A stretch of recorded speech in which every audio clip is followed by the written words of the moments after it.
अरे राजेश, उमेश, रमेश, सुंदर, अरे कहाँ बाढ़ सन रहे?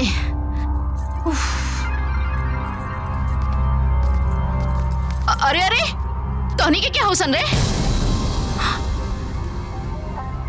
हट। अम्मा जी, हमनी के राउर बहू बानी जा।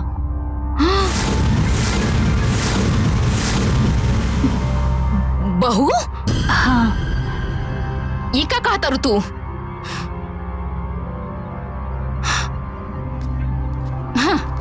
वाह बेटा वाह, एक दो दिन खातिर हम नैहर का चल गए नी तो हम लोग अपना अपना मर्जी से ब्याह कर ले जा। हाँ? अरे अरे ये सब का हो रहा बा? अच्छा, ये सब राउर करतूत बा। का करतूत के बात कर रहा बाड़ू? अरे हम तो शहर गए रही मीटिंग में, तू तो जनते बाड़ू।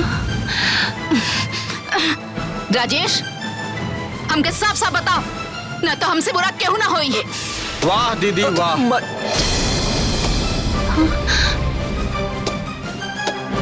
खुदे तू ये लोग के ब्याह करेलू है? अब पूछा तारू की ये ब्याह कैसे भइला? चुप कर। तो से बोल के कही रही ना कि माई के घर जाता नहीं। अरे ना हम एकनी के जानता नहीं, ना हम ब्याह करेले बानी। हाँ तो ठीक बा, अबे दूध के दूध और पानी के पानी हो जाई। रुको दिखाओ तानी तोहरा के।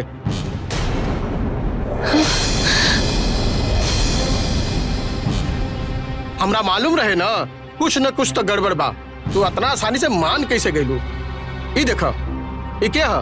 ये तू, ये जीजा जी, ये सब बकवास बा। ये सच बा। ये देखा तोहार तीनों बेटा, ये तोहार बहू बानी, ये हम बानी। क्या ये बकवास? ये हम ना होई। ये फोटो हम नहीं की मानत। माई, ये सच बात बा।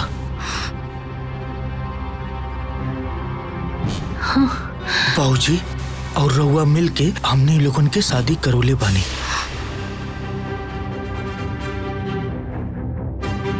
हम जानता नहीं तोहनी के ब्याह खातिर पगलाइल रहल सन।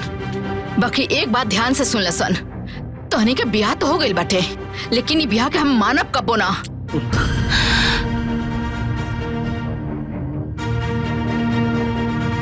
आज से तोहन लोग हमरा कमरा के बगल वाला कमरा में सुत बजा।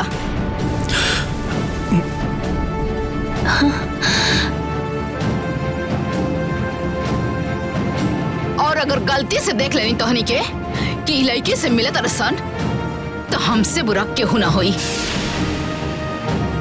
हाँ, बाकी सच्चाई का बाटे वो तो हम पता लगा के रहब। चल हट।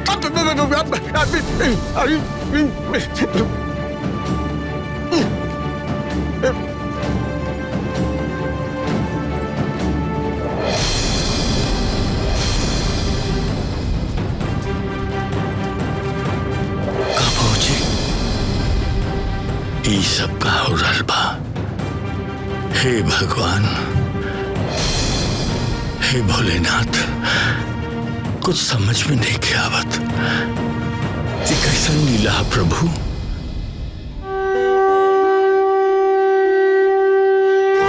नारायण नारायण नारायण। प्रणाम भोलेनाथ, प्रणाम माता पार्वती। नारद मुनि, अचानक कैलाश पे कैसे आना हुआ? प्रभु, आपकी लीला तो अपरंपार है। हे महादेव, आपने उर्मिला प्रिया रानी का विवाह उनके मन मुताबिक करा दिए, किंतु वह बेचारी अपना कैसे जीवन यापन कर पाएगी? नारद मुनि, हाँ माते। भक्त को केवल कर्म करना चाहिए, बाकी सब कुछ उसे भगवान की इच्छा पर छोड़ देना चाहिए। भगवान भोलेनाथ की इच्छा तो वही जाने। बस मुझे तो चिंता इस बात की है, कहीं कमला बेचारी उन लड़कियों को घर से बाहर न निकाल दे। नारद मुनि, आप चिंता न कीजिए, आप तो बस लीला देखिए। हे महादेव, जिसके सिर पर आपका हाथ हो उसका बुरा भला कौन कर सकता है? जैसी आपकी इच्छा प्रभु। नारायण नारायण नारायण।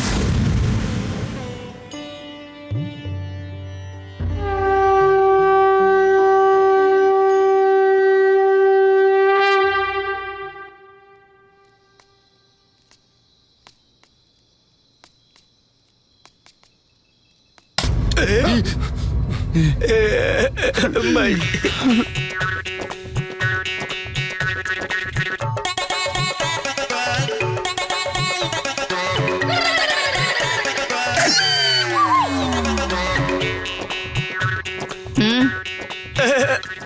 पानी पिए जाते नहीं माई।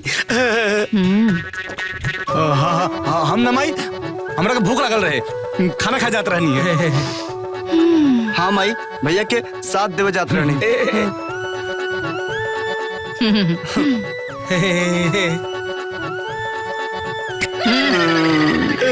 भैया जाता नहीं माई, जा बाय बाय, गुड नाइट माई।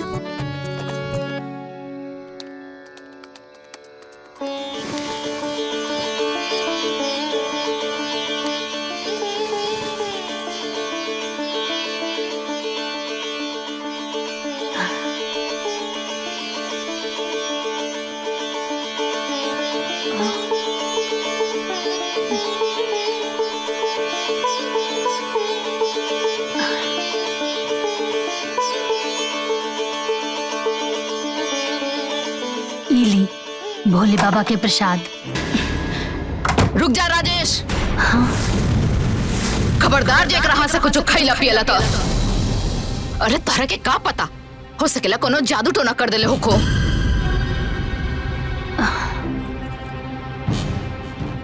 अम्मा जी रवा ऐसन काहे कहा तानी?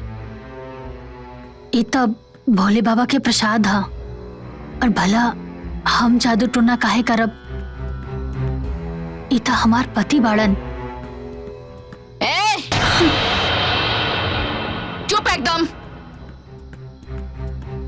खबरदार जे हमरा बेटा का अपन पति कहली तो।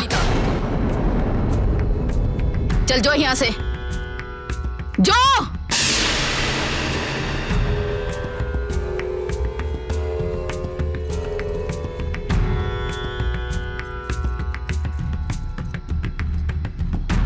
तू जा।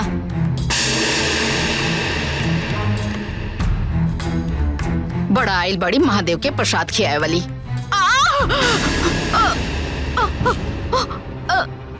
अरे बाप रे।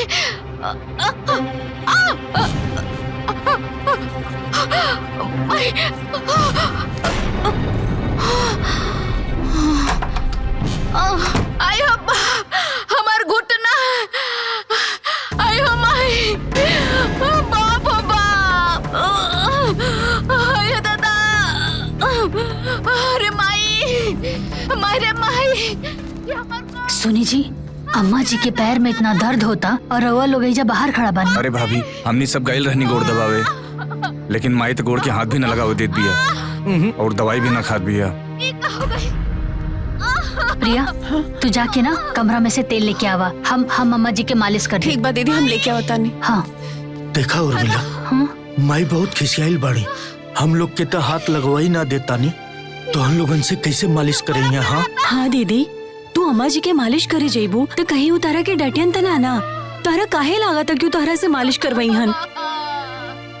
रानी, अगर अम्मा जी डांट भी दी हैं तो का हो जाई? वो तो बड़ बाड़ी ना हमरा से। दीदी इले ही तेल। हाँ ता हम अम्मा जी के मालिश करके आवता नहीं। हो गए।